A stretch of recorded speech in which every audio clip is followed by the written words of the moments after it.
رب وہ ہوتا ہے جو حی بھی ہو قیوم بھی ہو۔ رب کی شان یہ ہے نہ اسے نیند آتی ہے نہ اسے اونگ آتی ہے۔ رب کی شان یہ ہے کہ وہ ہر وقت ہر لمحہ ہر گھڑی اپنے بندوں کو دیکھتا ہے، وہ ہر ایک کی ضروریات سے آگاہ ہے، کسی کو کتنا چاہیے، کب چاہیے، کیا چاہیے، مالک ہر وقت جانتا ہے۔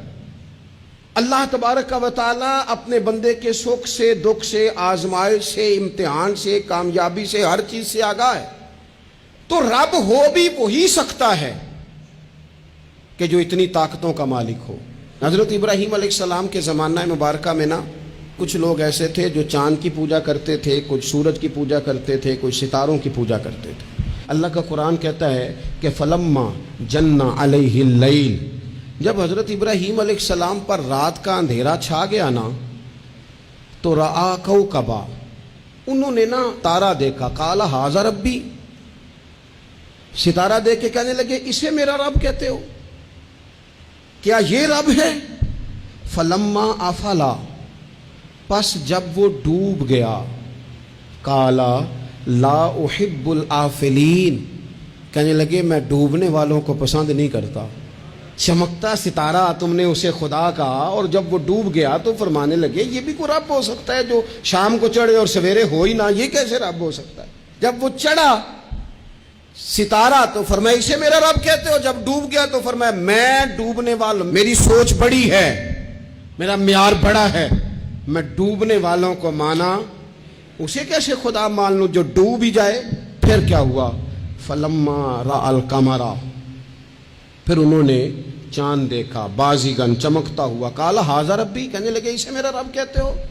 فلما افلا، پھر وہ بھی ڈوب گیا، چاند بھی ڈوب گیا، قال لئن لم یہدنی ربی لأکونن من القوم الضالین، فرمانے لگے اگر میرا رب مجھے پہلے سے ہدایت نہ دیتا تو میں بھی گمراہ لوگوں میں سے ہو جاتا۔ وہ چاند جو رات کو چڑھا اور سویرے ملا ہی نہیں، وہ کیسے خدا ہو سکتا ہے؟